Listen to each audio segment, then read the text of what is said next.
Emily. Welcome to the January meeting of Derby City Council. Happy New Year to everybody in the Council Chamber and for those of you who are watching from home. We have a busy agenda to negotiate, including several questions from members of the public, so we'll move on without delay. Are there any apologies, please?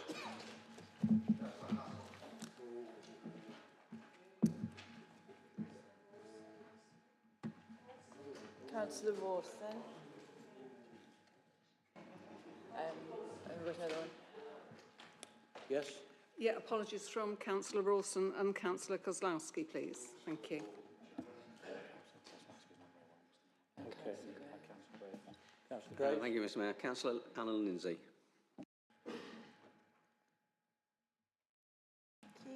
Thank you. Item 2, declarations of interest. Are there any declarations of interest at all? None recorded, thank you. Item 3, minutes of the meeting of Council held on the 20th of November. We will now approve the minutes of both the November meeting of the Council. Will somebody please move these and a seconder, please? Councillor Repton, Councillor Hazelgrave. Thank you. Can we have a show of hands, please, to proceed? Thank you.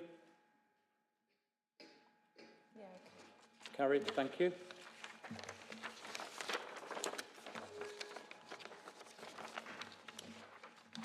Announcements from the Mayor. I have a small number of announcements to make this evening. Firstly, I've had several busy weeks fulfilling my civic duties over the Christmas and New Year period. It was a privilege to get out and about across the city to meet residents and join in their festive celebrations. I was fortunate enough to attend Christmas lights events in Chaddesden, Mackworth, Micklover and Allestree, as well as carol services at the University of Derby, Derby City Mission, Derby Hospitals and Derby Rotary Club. It was wonderful to see so many people enjoying the Cathedral Quarter ice ring and Nordic bar, where I attended the launch of the festive Derby in the city centre.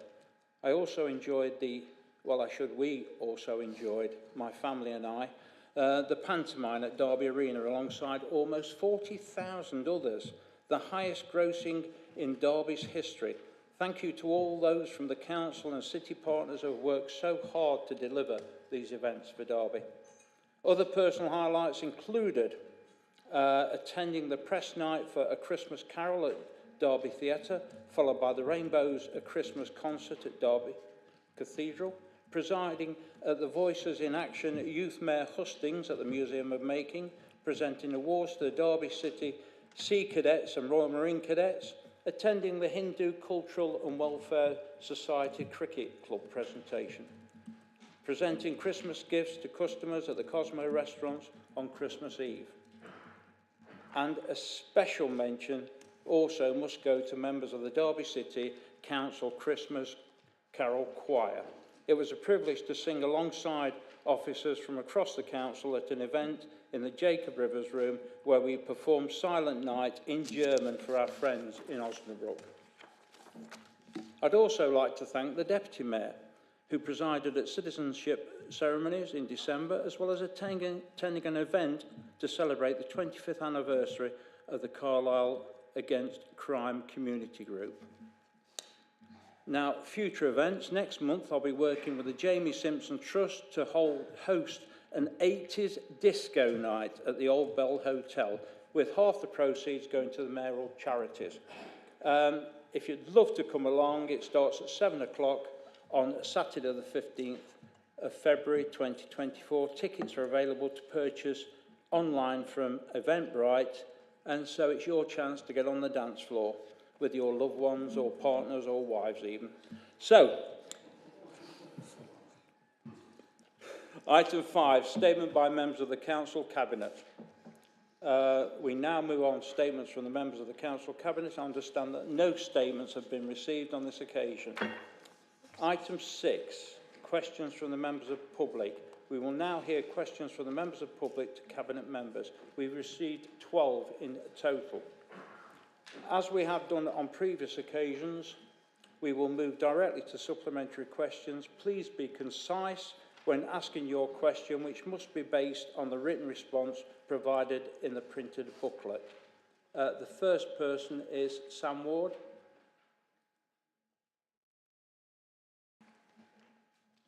No? Mr. Mayor, I don't believe that Sam Ward is with us this evening, as far as I'm aware. Okay. Similar with Derek Gould. Claire Wood. Yes, thank you. As you know, the A38 is not just about cutting journey times between the M1 and Birmingham. It's to unlock land for 11,000 new developments to the west of Derby, which will put more pressure on local services and roads. So is it hypocritical for Micklova councillors to say they oppose more housing around Micklova while supporting the A38 expansion? Hi Claire, thank you for your question. Unfortunately, I can't answer for other councillors, but I hope that they would respond to any concerns that you have personally. Thank you. Pauline Inwood. No, not here. Hello, I'm asking a supplementary question on behalf of Pauline Inwood. Thank you. Go ahead. Okay. Thank you for a good response, but obviously there's a lot of issues tied up with trying to get people to stop using their cars, and there's been lots of discussions about it. We'd like to hear more about the focus upon schools because and kids, because we believe at an early stage, if people are taught to use alternative forms of transport, that stands us in very good stead. So we'd like to hear more from Councillor Swan about what's being done in schools. And also, there's a tie-in with air pollution, which is an incredibly important topic. Yeah, thank you for that question. Yeah, we totally agree with that response. I think the conversation about young people is absolute priority for this city. And I think we've started that already with the Derby Promise, which took place last year, building on that conversation with young people about climate change, absolute priority. But there's also a bit of a lag in data with regards to the government aspirations, is that 50% of commuter trips are made through sustainable travel. And the most recent data from the DFT in 2023 suggests that Derby is almost hitting its target. But yeah, more work needs to be done with young people, totally agree. Thank you. Mayor Perkins. Hello, thank you. Yes, thank you for your answer. We agree that the A38 expansion involves a great deal of uncertainty on the impacts on Derby's local road network, but it is predicted to increase driver stress, increase air pollution, and there's great uncertainty about how bad these impacts will be and no mitigation plans in place yet. So what accountability will there be for the councillors who support inflicting this harmful, disruptive and ultimately pointless central government road scheme on Derby residents, especially if the council fails to hold National Highways to account on the negative impacts and provide adequate mitigation for 4 years' worth of disruption on Derby's local road network and the likely breaches of air pollution legal limits that the council predicted in its own air quality action plan. So that's what accountability will there be? Thank you, Maya. As I've said in this council chamber on numerous occasions, it's not our project. We're still unaware if this project will go ahead. However, this week only, the leader, Councillor Peatfield, and myself had a conversation with Midlands Connect, who are a direct line to Highways England, to understand what, if any, influence we may have on this scheme. Thank you. I'll now move to Peter Robinson. You've got your supplementary question now, Peter. Thank you once again. Your answer only addresses the local area energy plan. My question is, just to remind people that the local area energy plan only addresses supply of energy. and we're asking about the total emissions for the city of Derby. So the supply of energy, for example, doesn't really impact upon transport, and which transport accounts for 37% of the emissions for the city of Derby. So the LAEP is a subset. What we're asking, and I don't think the councillor has answered this, does this need to be placed within the overall framework for reducing greenhouse gas emissions for the city? Thank you, Peter, for that. I don't actually have the answer to that question, so I will get back to you. Thank you. Adrian Howlett, do you have a supplementary question, please? Yes, I do. Thank you, Councillor Swan, for your detailed reply. My question was around choice in how we move around Derby. And I would argue we don't have choice when it's unsafe for our children to travel to school, when we fear death or injury when we head out on our bikes, or when we cannot avoid air pollution. I did notice actually in your answer to Pauline about the School Safe Haven project, and I suspect that actually is going to have more impact than many other things. That was really interesting.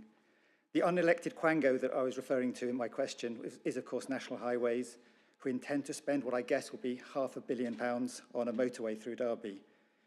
I totally get that this is not the council's control, and I'd heard your response just now that you're investigating what influence you can have. But I say, whatever, with the council, regardless, put the case for the people of Derby that we want a proper multimodal solution. We want a solution that considers how we all move around the city, not a solution that just enforces car dependency. Thank you, Adrian. I think there are a couple of points here. I think getting involved in the neighbourhood board is a real opportunity to discuss any local issues that you may have. I know you're very involved in the climate forum, which is extremely useful, but I refer to my kind of previous response is that we are in conversations with Midlands Connect, who have a direct line to Highways England, to understand what, if any, influence we may have on this scheme if it goes ahead. Thank you. I understand the next question is being asked by Mayor Perkins. Joanna Watson, is that correct? Yes, that's right. Thank you. So Joe's follow-up question was, Greater Manchester's new B network provides a user-friendly, affordable, integrated transport system for its citizens. As part of the integrated transport system for Derby, are there plans to franchise the bus service back under council control? And if so, please can it start with affordable school bus services like we had in Derby before bus deregulation, when the majority of children were able to travel to school by bus? Yeah, interestingly enough, Maya, I am very aware of the B network in Manchester. I think it's a great initiative, and I'm really, I suppose for Derby City, optimistic about the future investment in sustainable transport, as EMCA will provide substantial long-term and much-needed funding for passenger transport and active travel and integration across existing local boundaries. Thank you. Thank you. I understand Sam Ward and Derek Gould are not here, so I'm going to the next question from Mayor Perkins. Yes, thank you for your response about the A38 expansion and the wider risk of flooding and climate change in Derby. Do you think the councillors who support the A38 expansion and dismiss how it will worsen climate change impacts like flooding either want to inflict more flooding on Derby and Bredsall residents, or do they just not care because they think cutting a couple of minutes off rush hour journeys for traffic passing through Derby and profits for housing developers are more important than protecting people from the impacts of climate change? Thank you.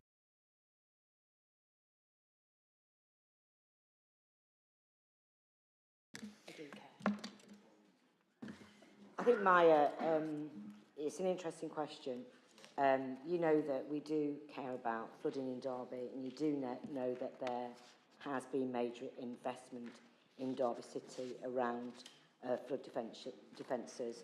With regards to how this will be increased due to the A38, I don't have that scientific-led information, but I'm sure that there's some modelling will be done to help us to understand whether that actually is fact. Thank you.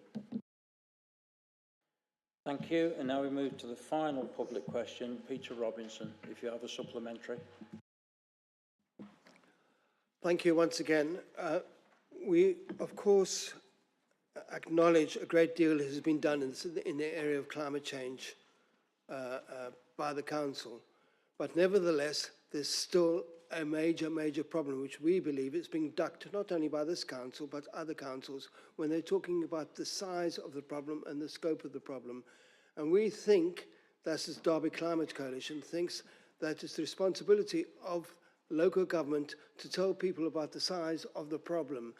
I don't want to take up too much of your time, but if I use a metaphor, an analogy, if a doctor is seeing a patient... I'd be grateful if we could move to the question, please, Peter. Thank you for that guidance, but the problem needs to be told to members of public. And our question is it the role of local government to tell people about the scope, the scale of the problems? The fact is that we're not really addressing climate emissions properly in the scale, in the way that it's needed to be done. We're just chipping away at it in a very tiny way. We're facing a major catastrophe, and that needs to be explained. And so our question is, it goes back to, do we think that the local government should be telling members of the public about the scale of the problem? Thank you, Peter.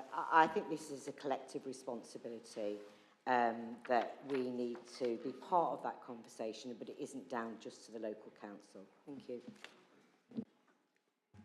Thank you. That concludes the public questions. Item 7, questions related to the Derbyshire Fire Authority of Derby Homes. None have been received. Item 8, questions from non-council cabinet members. We now move to questions from non-council cabinet members. 14 have been received before the meeting. As we have done for previous meetings, we'll move directly to the supplementary questions. Councillor Eyre. Thank you, Mr. Mayor, and thank you, Councillor Chambers, for your answer. Doesn't really answer my question about whether you agree with what I've stated, but just perhaps explain why the attendance of community meeting and forum section of the briefing note from the 16th of September was left blank. Under the current system, the reporting into PPOs has a good system. There's limited system of feedback from PPOs back to councillors, something our group has raised several concerns about. So will you as Cabinet Member ensure that rather than one-off or occasional locality reports, PPOs resume providing monthly written reports to councillors and neighbourhoods to ensure everyone is kept up to date, information is free-flowing and all councillors have a record of PPO action within their ward?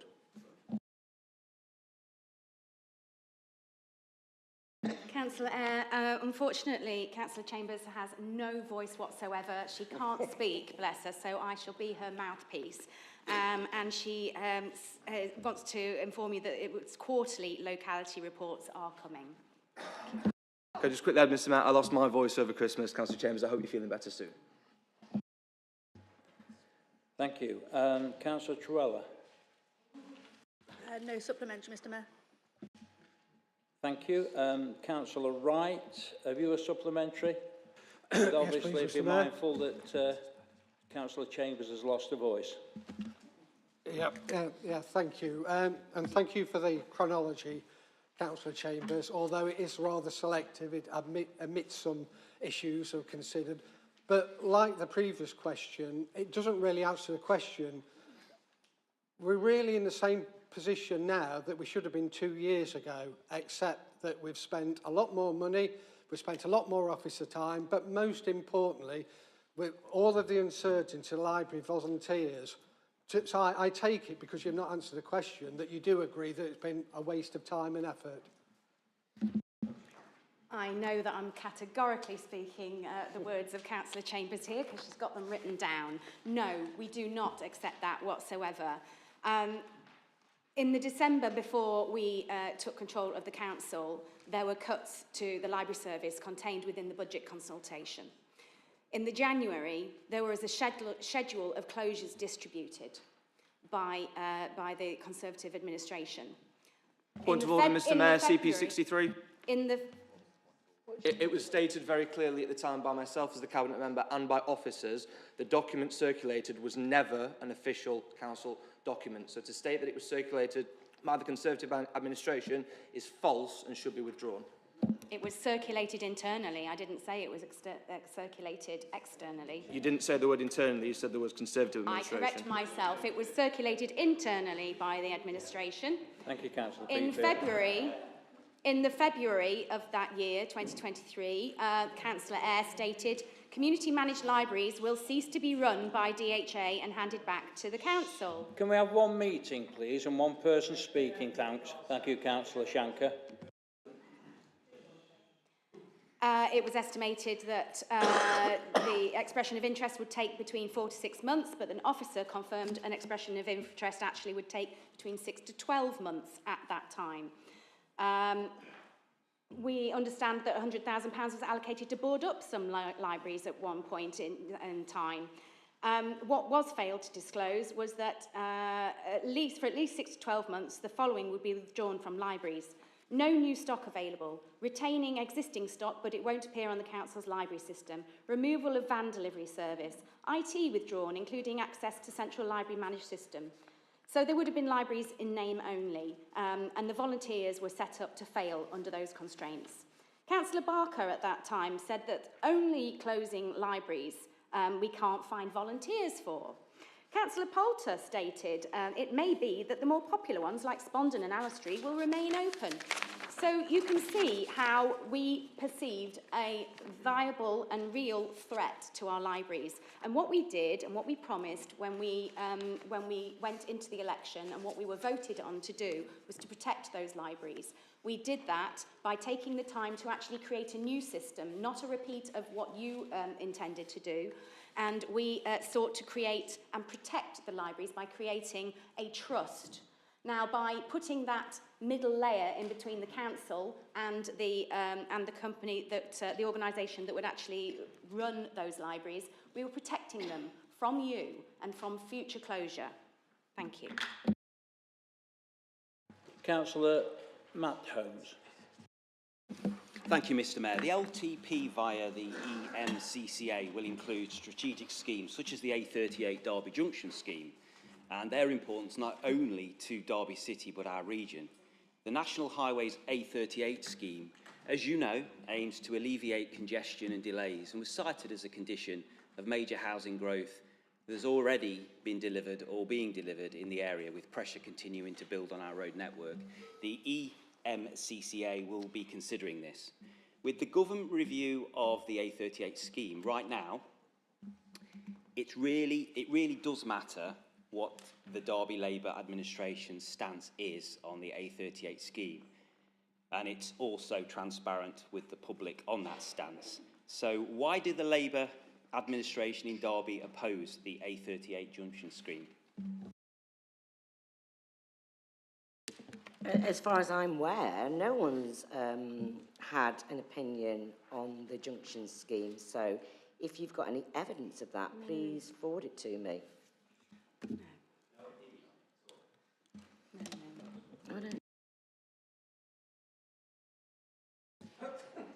Councillor Pearce. No supplementary question, Mr Mayor. Thank you very much. Thank you, Councillor. Councillor Longsdale. Thank you for your answer, Nadine.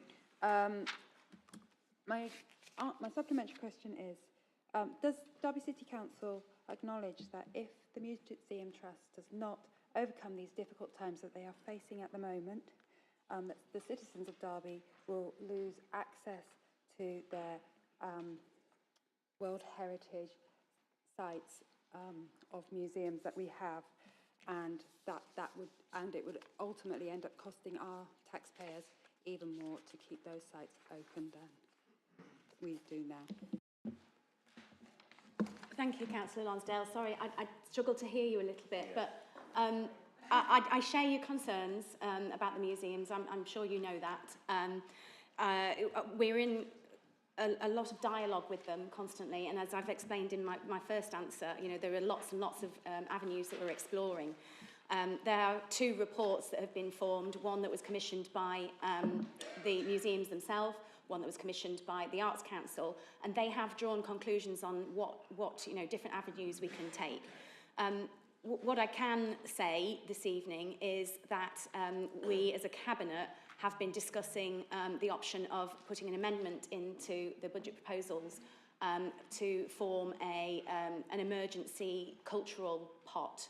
Now, that will not be a be-all and end-all and an answer to the museum's issues or any other cultural partner in the city, but it's us doing our part, we hope, if the council, the full council agrees to that, to support our cultural partners. But that remains to be, put in black and white and fine-tuned.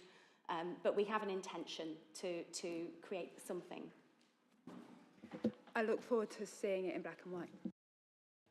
Councillor Kerr. Thank you, Councillor Swan, for the answer as far as it goes. My question was in the context of the more recent information than the action plan agreed last November and obviously prepared earlier to that.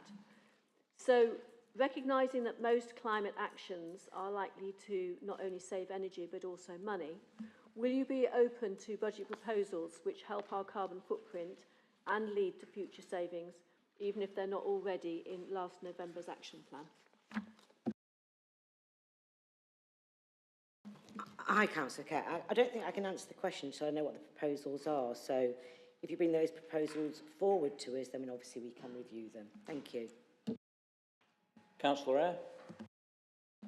Thank you, Mr Mayor, and I thank the Cabinet Member for the responses provided. It's not provided me anything that I didn't already know, but it's also not provided me with the Cabinet Member's opinion, which was what I asked for, so I hope that can be rectified in the supplementary question and I can be provided with that. But two of my residents contacted me after waiting weeks for a new brown and a new blue bin, and despite my attempts to speed the process up, they waited several more weeks before they arrived. During their wait, waste, which could have gone into these bins, went into the black bins, so wasn't recycled or composted. So alongside telling me what he believes, can the Cabinet Member confirm what he and the service plan to do to reduce the wait time that residents experience? Thank you, Councillor. And may I begin by wishing everyone a Happy New Year. And I'm sure the actual leader of the opposition, and by that I mean Councillor Greaves, will join me in drinking to the health of everyone in this house. I agree. Yeah, we can do that. We don't do that in chambers, Councillor. We'll do that in the pub. I agree with you that a long wait is unacceptable. However, I also wish that you would accept your role in this particular situation, because you shouldn't be reminded that your administration, had you not raided the reserves and cut staff in this department, we would not be dealing with the situation we have now, which is why we are, as an administration, as a party, building the reserves, building the reserves and building the resilience financially for this city and for our residents so that waiting times can be cut shorter. Now you may wish that residents forget that you almost bankrupted this council and therefore made it almost impossible to provide daily services, but we will continue to remind you.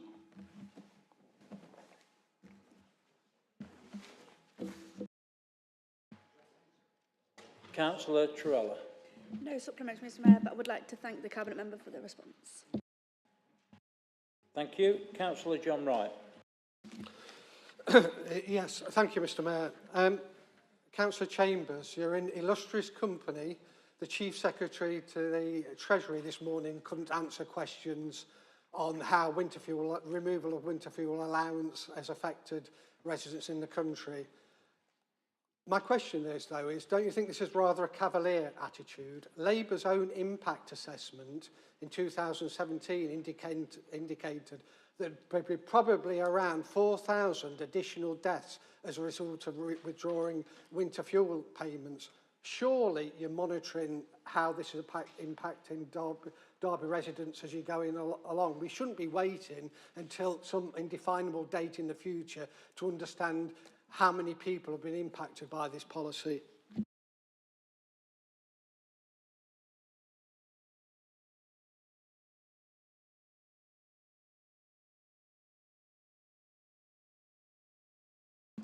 As I understand it, then we may have some figures by the end of January. They were very successful events, as you will have seen by the publicity and the positive reaction from the public. I mean, these events only really ended right close up to Christmas, and then there was a 2-week break.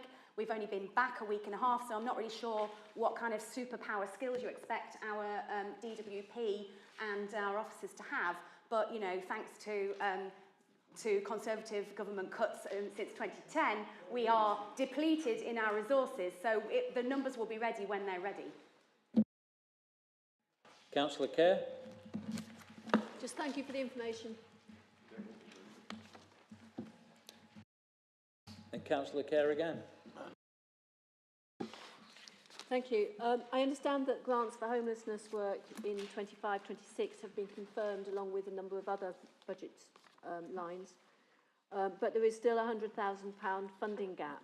So the next meeting referred to here, how soon is it likely to take place, because weeks are passing?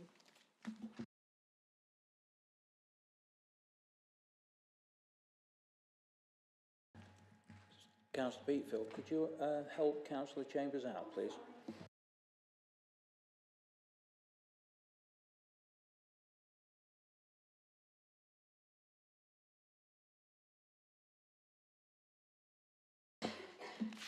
I understand that grants have been received from the government for homelessness work, which is really good for 25-26, but there is still a £100,000 funding gap. When is the next meeting in the coming weeks actually going to take place? Time is passing.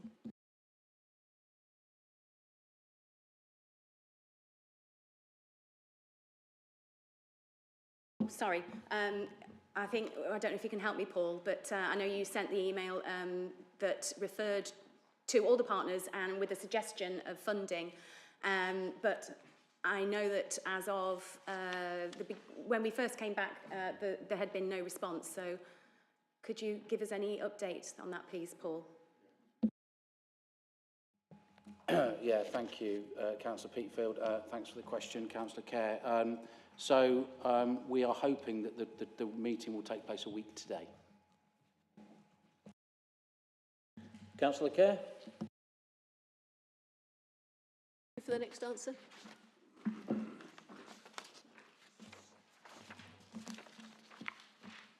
And you're on again, Councillor Kerr.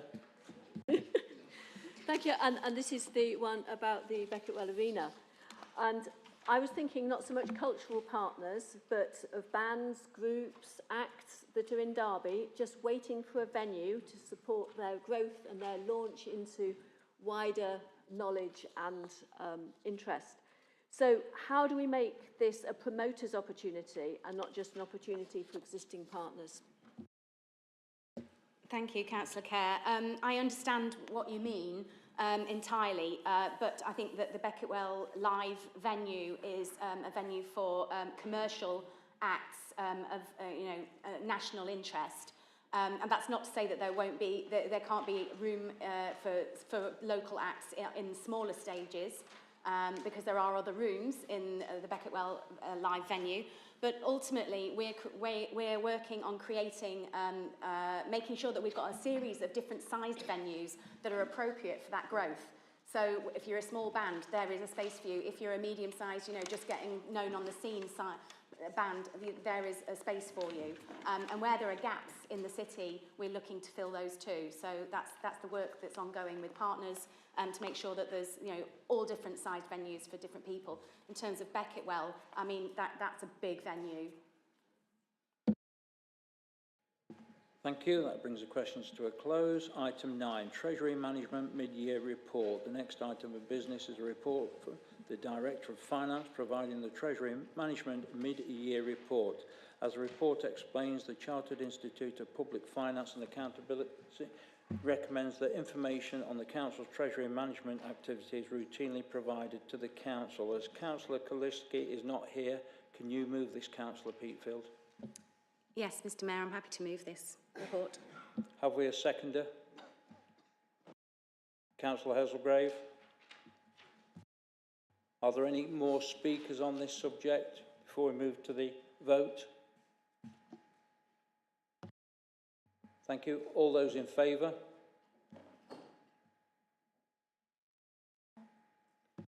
Against? All those against?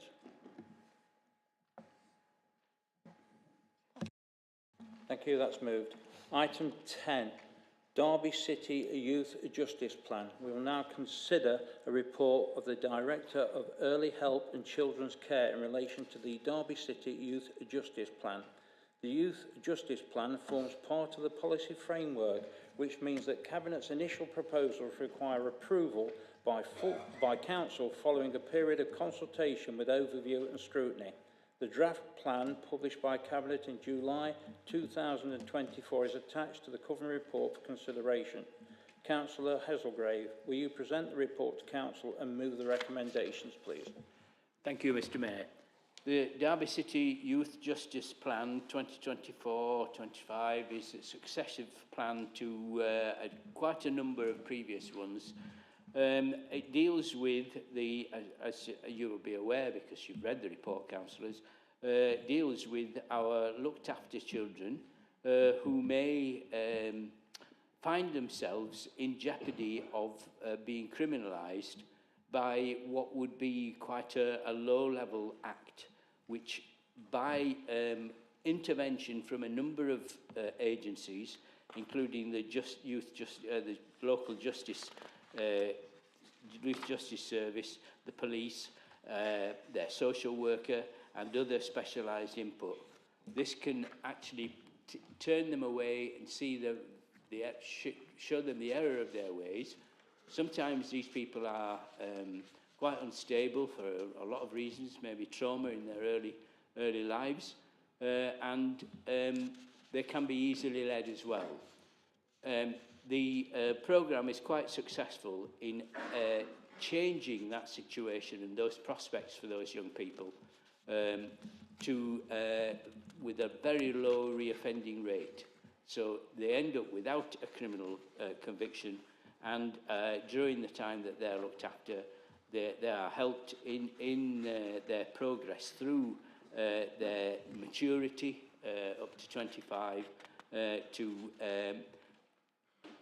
remain outside the criminal system, and this sets them up well for their later life. The report has gone, the plan has gone to overview and scrutiny, and it's been scrutinised there. It comes back to us now for approval. I recommend to councillors, as corporate parents as much as anything else, that they accept this report as tabled, and we can move on to other business afterwards. Thank you, Councillor. Have you a seconder?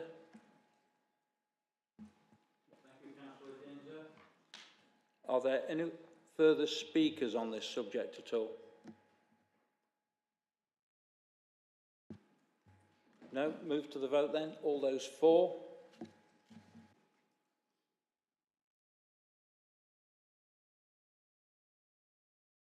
Any against?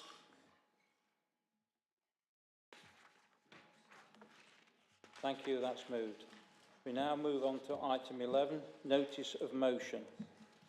We will now consider the notice of motion on the agenda this evening in relation to local government reorganisation.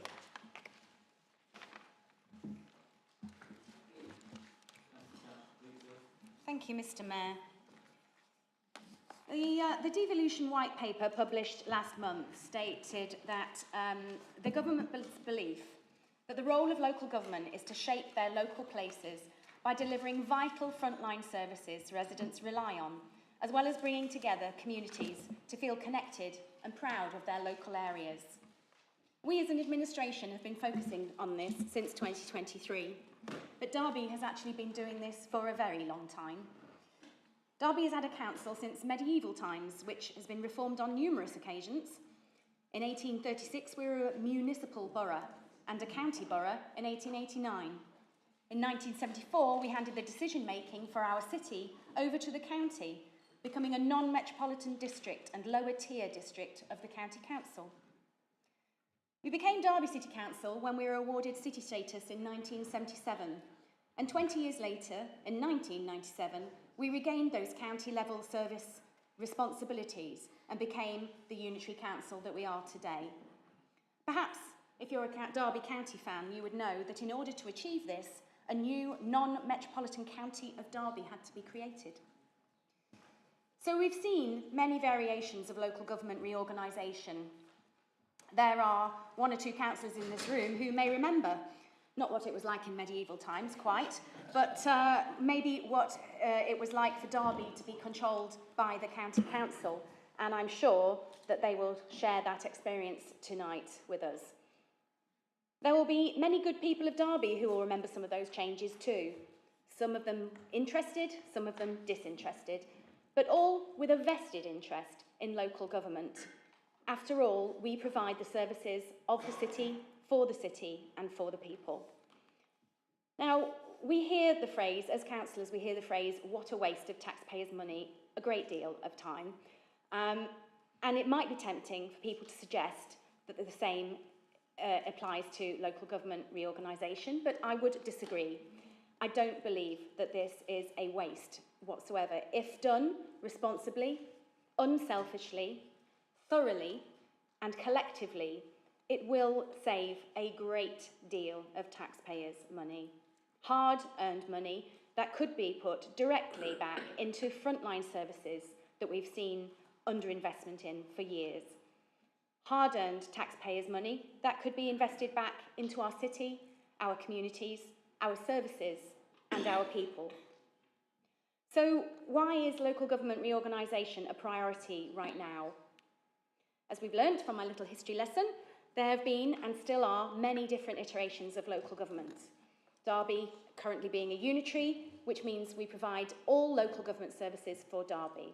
In the county, they have two-tier authority, districts and boroughs, and the county council. We then add on MCA, creating a third tier, and a few areas in Derbyshire also have parish councils. In this chamber, with the exception of the Reform Party perhaps, we found consensus in the creation of the East Midlands County Combined Authority. Its purpose? To devolve funding from central government to a strategic regional level in order to spend wiser and where it is most needed. Now, as local councillors in our wards, we can also understand the existence of districts and boroughs to a certain extent, because we know from our ward and community work that local knowledge and local relationships are hugely important. But up to 4 tiers is an awful lot of money being spent on organisations to exist. 10 local authorities in Derbyshire with, apologies Paul, but 10 chief executives, 10 council houses and 10 sets of councillors. There's been a continuous trend over several decades towards larger single-tier local government in England. And in the face of funding cuts, on reaching the end of saving options, seeing rising demand for our services, and many councils facing threats of Section 114, there really is only one big saving left to make in many circumstances. So what does local government reorganisation look like for Derby? Well, the government wants to move all 2-tier authorities to become unitaries. And in order to keep those unitaries manageable while making the savings significant enough, the recommended size of those unitaries is a population of around 500,000. To put that in context, Derby currently has a population of circa 270,000. So we would be expanding, we would get bigger. What that looks like remains to be seen. And there are various options, but I think it's really important to take the time to look at those options and understand how the numbers stack up. There will be many opinions in this chamber tonight, and we welcome all of them, but they are just that at the moment. They are opinions. Whether you favour north-south, east-west, including Derby in that, excluding Derby in that, Greater Derby, smaller Derby, 2 unitaries, 3 unitaries in Derbyshire, whatever the opinion, we need to ask a few vital questions. What are the population divisions of those options? How much can they raise in council tax? Is there a consensus across districts and boroughs? And as it has been stipulated, does it make sense geographically and community-wise? Now, unlike my counterpart at the county, I don't think we should be rushing tonight to state our claim on what we think that should look like until we understand the answers to all of those questions, and undoubtedly more that will come from asking them. So it's my hope that we start to find that consensus in this room tonight. We've done it before, we can do it again. So let's all agree to take that next step this evening on the path of reorganisation and start finding the answers to some of those questions. Thank you, Mr. Mayor. Thank you. I understand Councillor Ingle.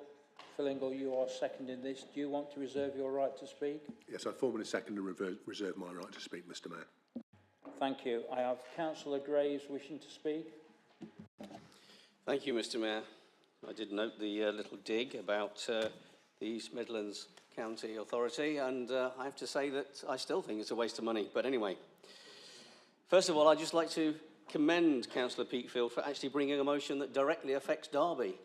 That's unusual in this council chamber. The idea that we need to bring about a joining of two lower tier and county councils together has to be a good idea in my view.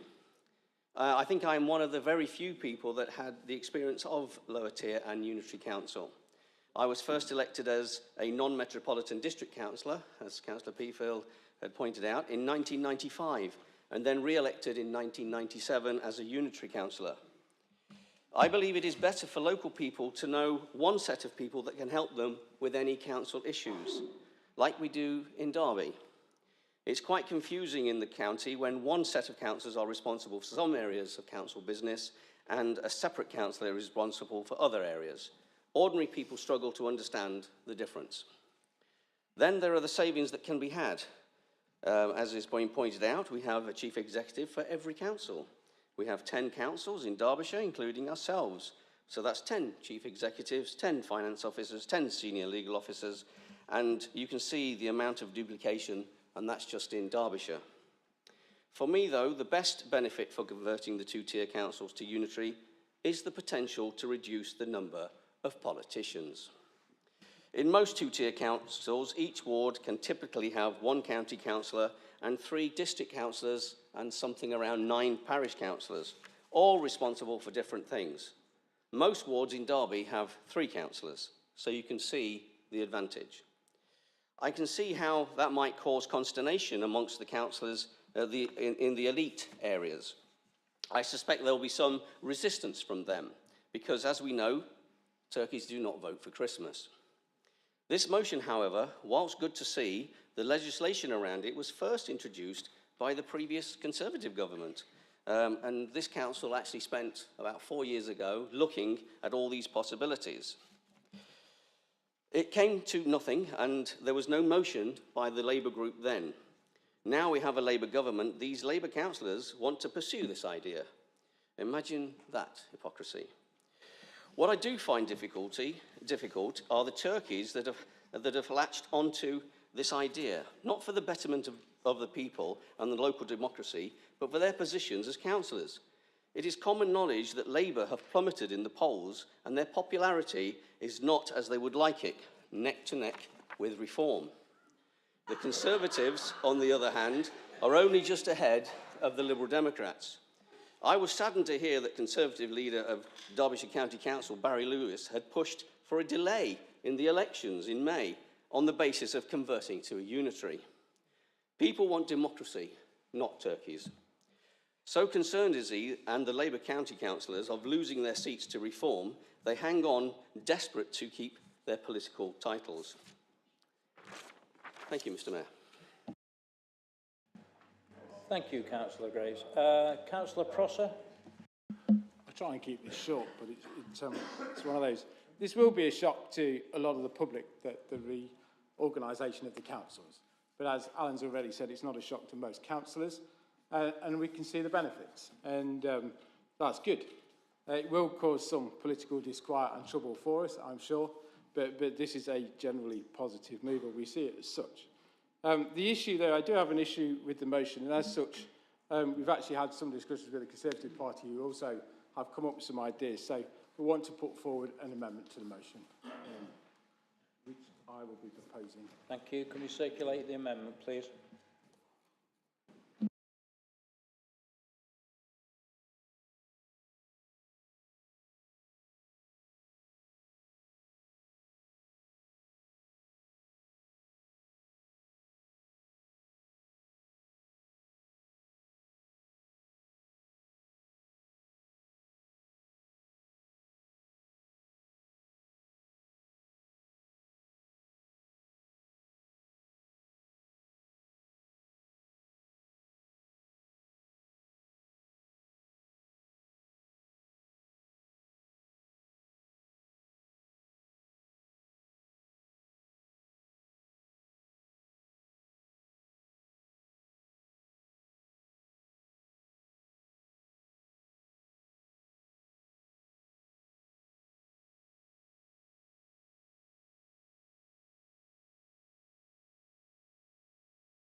We're having a short adjournment as Councillor Peatfield wants to speak with Emily and other officers.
Right, thank you everybody.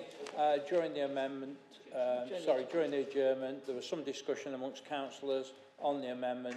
Councillor Prosser, would you like to go ahead now? Okay, I mean, we did do considerable work beforehand to try and make this brief and make tonight nice and quick, but obviously that's failed. In the meeting we had outside, some more information came to light, which meant that actually the situation is slightly different to perhaps was thought, and therefore we've changed it, but we've changed it so that group leaders and actually all councillors are kept more up to date and have more involvement in the process. We've also learned that a expression of interest is due by the council in March should we choose to do so, which was something that I don't think any of us were necessarily aware of. And therefore we've put in there that the full council, prior to submission of any initial expression of interest, will actually agree that proposal. So we will be kept more in the loop and the proposal will happen under the full control of the full council, which is a much better situation than we were perhaps in. My initial idea was to provide the motion with a little bit more direction, because the motion doesn't actually have any direction attached to it, which I considered a considerable problem. I still consider that as a potential problem. However, with this in place, we can have a lot more input and perhaps make that happen and make that input occur. So I am therefore going to agree to this as an amendment to the amendment to the amendment to make this happen. And we'll put this amendment forward rather than the other one, which I think covers most of the bases in what I was hoping to achieve. All right, thank you very much. Thank you, Councillor Prosser. Councillor Smale, do you still want to second this, or do you want to reserve your right at the moment? I'll second it and reserve my right. Thank you. Thank you. Does anybody else want to speak on this amendment now? Councillor Peatfield. Thank you, Mr Mayor, and thank you, Councillors Prosser and Councillor Smale, for working together to find consensus. It's a good start. And I just wanted to offer the reassurance to full council that we absolutely intend to keep everybody informed and and let you know the steps along the way. So I welcome the additional amendment to the motion, and I look forward to the debate. I did the previous amendment. I was just concerned that it was a little bit cart before horse. Which is probably what happened at the county council, and we don't want to repeat that necessarily. I think in the spirit of consensus, we should be going forward and, as I said in my speech, considering all options, but ultimately we need the detail of those options, which we can then bring back to you for further discussion. I think that's all that I wanted to say just now. Thank you very much, Mr Mayor. Thank you. Anybody else want to speak on this amendment? Councillor Smale. Move to the vote then. All those in favour of the amendment, please show.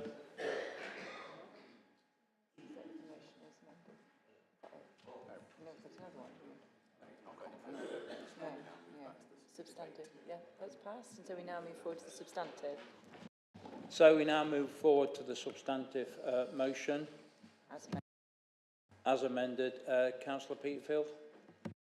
Spoken.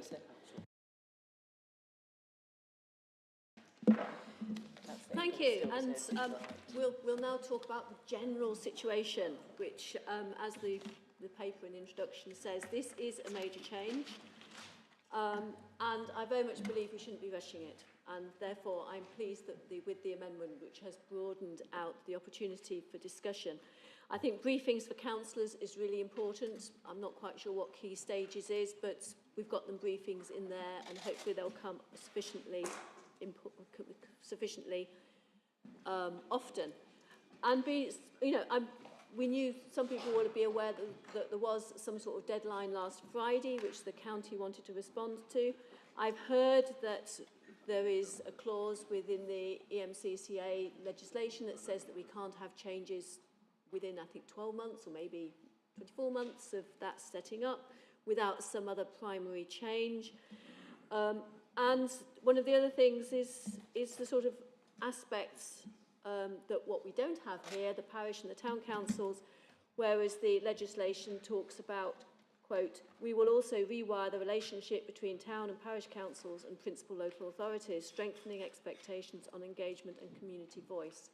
And it makes me think that we, as part of a wider authority and a different opportunity, we might be talking about community councils within the city, which would be the sort of the local evolution of parish councils, with more legitimacy and more autonomy in some ways than we have at the moment with our community, our neighbourhood function. And that might be something that would then move to another level. But that is the sort of thing that I would love us to be discussing, because that sort of structure is, I would expect to have across the whole of an area and not just within where we are. I welcome further discussion. I put in my notes maybe a cross-party working group. Not everybody has the appetite for that. We also need, I believe, to engage with the public, because at the end of the day, this is their democracy. We are just part of it. And what they want to vote for and the structures that they have and what they think is important, we need to hear that information so that we can use our influence as best we can. And we then need to agree the principles, we need to discuss with the other councils, and we need to engage with the government. And if the government isn't including things that we think are vital for our area in their legislation, then we need to speak out. We need to find allies on that, and we need to aim to influence the government rather than be always talked at, because we're now talking about local government, which needs to work for local people, and that is people here in Derby and around it. Thank you. Thank you, Councillor Kerr. Councillor Smale, you wanted to speak? Yep, thank you very much, Mr Mayor. So some of the members on the Conservative benches here, local government reorganisation is something that's probably not new to them. It's been discussed many times in the past. In fact, there was a cabinet meeting probably around the pandemic time where local government reorganisation came to us, and then obviously sprung into MCA, and then the travel of direction went that way. So there'll be some members here, and personal view is that I'm very supportive of local government reorganisation. Councillor Peatfield put some really good points forward about the need for it to happen. For me, there's so many little bits that we can do to improve local government reorganisation, and one for me that is a sticking point for me is housing.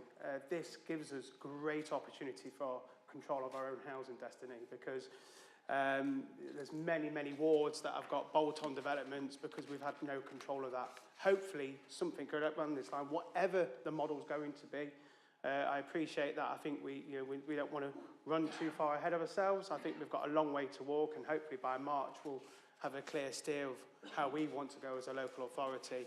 But I think this gives us a great opportunity to help redress some of the balances and some of the issues that we've had around the borders of our city in trying to, help with housing. So I think the debate is not so much for tonight, but I think come March, I think we'll probably be having a more robust debate between us all, because I can imagine that we're probably not all singing on the same hymn sheet, but I would imagine that most of us are pretty much in agreement with local government reorganisation. Thank you, Mr Mayor. Thank you. Councillor Dinsey, you want to speak? Thank you, Mr Mayor. I mean, I think I'd just like to repeat what Councillor Peatfield said, is that it's good that we're coming together to have a resolution which enables all the options to be considered, not the ones which are hurriedly put forward by anyone, any particular local authority, but all the options. And I think today's coming together and sort of reshaping the amendment to the amendment to the amendment is a good example of how we all have the sort of the motivation to do the best for Derby residents, and devolution, more devolved powers to local government has got to be a good thing. And if this can achieve that, and which I think it will do, more than we have had so far, and we've all talked about that, we want more power locally than nationally, this is a way forward. So we should work together, as the resolution says, to get the answers, the questions to all the different options that might be available, and then to, hopefully we can get consensus in this chamber. Work together for the people of Derby. That's what we're all here for, from our different perspectives. And here's an opportunity to get local government reorganisation which will enable us to have more powers devolved to us to make decisions which will benefit the people of Derby and Derbyshire. That can only be a good thing, and let's try to work together to do that and get all the information. And a lot of the information not actually fully known to us yet. It's all been fairly hurried, and you can't make decisions, momentous decisions like this on half information. So I think there's more to be done, as the resolution says, to engage with the government, engage with our other local authorities in the city, in Derbyshire, and then obviously engage with our local residents and see where they are on this. But let's try to work together to get the best devolved powers and the best for the people of Derby. Councillor Fillingle, you're the seconder to the proposer. Do you want to speak now, or...? No, I'll reserve my right, Mr Mayor, but I think we've had a unanimous one, so shall we just move to the vote? Councillor Peatfield, do you want to sum up before we move to the vote? Thank you. Steady on, Councillor Ingle. Walking before we run. Thank you everybody that's contributed. I just wanted to clarify what the next steps are. So, as we understand it, at the end of January, we will receive a letter that will be inviting us to express an initial interest in reorganisation. But that letter will lay out the criteria for that, and that was one of the reasons that I felt that we needed to wait before committing to one option or another, because the criteria will tell us much more detail. And then in between, in a very, very short period of time, between the end of January and March, we need to move at pace to understand some of those questions that I posed tonight, to work out what those figures are. And so there's a piece of work, a piece of research that needs to be done. We still don't yet quite understand how that's going to be funded, whether it will be government funded or whether we'll all have to fund it in Derbyshire, or whether that support will come from the government, or whether we'll be going out to find that. But all of that will happen, and we will keeping you informed.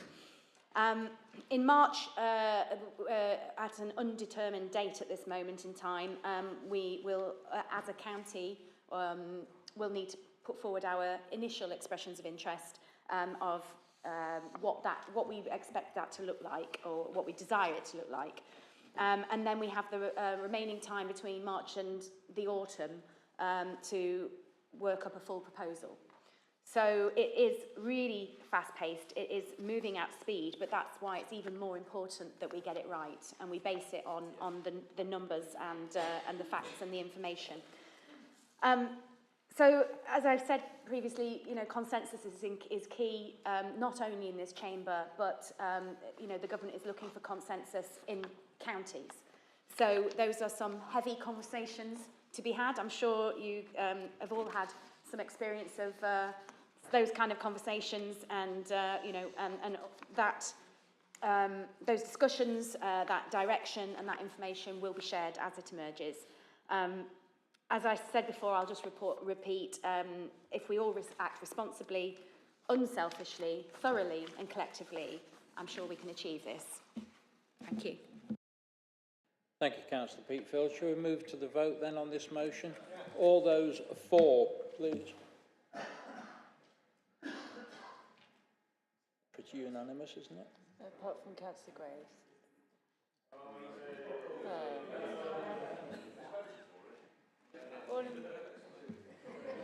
Unanimous, thank you. That's unanimous. Thank you very much. Motion's passed. That concludes our business for this evening. Thank you for your time. I look forward to seeing you again next month when we'll consider the Council's budget proposals. The mayor is speaking. Sit down. And could I just ask all the councillors who are not feeling well tonight, get well for the next meeting. Thank you. Thank you, everybody.